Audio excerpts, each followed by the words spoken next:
You end up coming home, you drop tape, welcome home. Right. Did you get the reception you wanted off of that? So my thing was, me, I'm so caught up in just getting the money to the point where I just was like, okay, I'm finna do this two album deal with 300, get me an M out of it. I need to buy me a house. I need to fix my apartments up. I need to get me a new car. I got stuff I needed to do. It was never about, I didn't never think that I would needed to push that shit. You know what I'm saying? Like, I just wanted the money. You smell what I mean? Now I'm at a point where like I see fans really like they need that music like it's a medication from me to them. Mm-hmm. You smell me? And they gotta forgive me because I ain't never been no rap nigga. Right. Or I ain't never catered to the rap game. I always did my bit one and got my money and, did whatever I did with my money. Mm-hmm. It was always about the money with me. It wasn't never about, okay, who's selling the most records or who making the charts. If I wanted to make the charts, I could easily buy my way into the charts. I could easily buy my album 1,000 times and say I sold a certain amount of records. I can easily buy some fake views and screams like the rest of them. That ain't where my heart at. You smell me? Yeah. If you like the song that I did, okay, cool. But I ain't finna fake a number. I ain't finna fake a comment. I ain't finna fake a view. I just feel like I wouldn't be who I am if I did that like the rest of them doing it. Yeah. Mm-hmm. It seemed like a lot of stuff that you doing, a lot of artists do it at the end of their career. So with that being said, I want to know what made you get into real estate? Man, they kept trying to kick me out my trap houses. Every time I got busted, they'd try to kick me out. And I just got tired of getting kicked out because I always get busted. Right. And I asked the nigga, I was like, man, what I got to do to keep the property? He was like, you can buy it. And that's when I started buying it.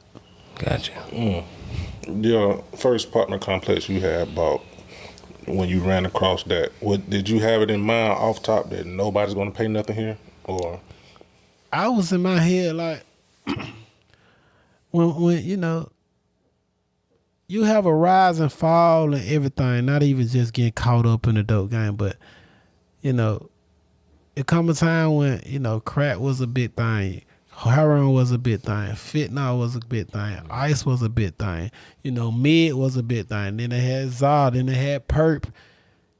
I knew that, okay, I got this wave. I'm finna go ahead and get this money. And I had to know, like, I need to make sure not only I was straight, but the niggas that helped me get right here straight. So I thought we was gonna live in that forever. I ain't never think that we would lose apartments or we would ever be oppositions, because these same dudes, we don't need no longer kick it no more much. But I thought that I bought that for them and they kids, so they can be able to raise their kids and have relations with their spouses and things of that matter. I know they needed somewhere to go, and I ain't want to just leave the dope game without providing that for them. That was the dopest thing I've ever seen somebody do. Because I don't think I ever seen nobody buy an apartment. I wouldn't even never thinking that it'll be a thing of praise. You know what I'm saying? Like I hear it all the time, but nigga, we needed somewhere to go. Like we needed somewhere to live, and I see people wake up every morning going to work or going to hustle just to be able to pay their rent or their mortgage or be able to pay their car note, because these are the two main factors that we need to even maintain life now. Yeah. So I made sure that I was able to provide the reliable transportation and the shelter that was needed. Because a lot of niggas was getting kicked out by their girl. Their girl didn't have nowhere to go. Yeah. They getting them little Section 8 vouchers, and, they getting them little government apartments, and they just, it was a project. It was made to remove the father from the household.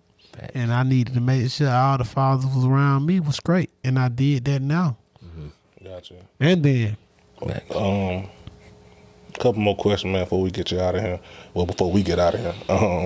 Do you enjoy rapping, man? Like now, by you being a rapper, do you enjoy it? I think that the stuff I say offend people. You smell me? Because I don't really rap for the masses. You know what I'm saying? I rap for the underdogs that was, that struggled. You know what I'm saying? I can't relate to people that ain't struggled or ain't, you know what I'm saying, that's having too much fun. Can't really relate to me because I don't think this shit a game. I think that, whenever I'm venting, I'm really trying to get through whatever bothering me within my music. So I can't really make a dance song, or I can't really make, music that, cater to TikTok at times. Just remember, because that ain't me. You smell me? I ain't a TikToker. You smell me? I ain't a dancer. I've been with my girl the whole 19 years, you smell me? Since we was kids, we still rocking, you smell me? So I can't make songs for about tricking off with bitches and shit because that ain't what I'm on, you smell me? I'm on this. I lock in with a female and we rocking, you smell me? So like, I can't even live in that illusion, you smell me? I can't even, and I don't even want to put nobody in that illusion. I only can, I appreciate those that was able to relate to the music that I was able to put out, and I appreciate those that still relate to the music that I'm putting out and thirsty for my new projects that I'm finna drop. But I just do it for the underdogs, bro. Is anybody that you haven't worked with that you would like to work with in the future? It's about Mary J. Blige. Well, okay. Like, she one of my biggest inspirations, R. Kelly was, and they took him away from us, but like, I was like crazy about his music, you smell me? That's what's up. What you got coming up, man? What new projects you got? What all you got going on? So, I'm working on my book. I mean, I'm kind of done with the first. It's a trilogy. It's a 3-part trilogy, and after that, I'm going up to producers, and we're gonna start shooting the actual series about the book. And my next couple years out of my life, I'm just shooting my series, and I'm building my apartments up. I'm building my plaza. I'm building my mama house. I'm building me a house right next door to her. And I'm gonna keep dropping music that goes along with the book. I'm gonna drop a soundtrack to each book so I can put it on the movie. That's kind of a lot of work for the next 3-4 years of my life. Yeah. I might not be done with that for the next 5 to 10 years, you smell me? So I'm strategically doing that every single day of my life. I just got the permit. I'm able to start working on my building December the 6th.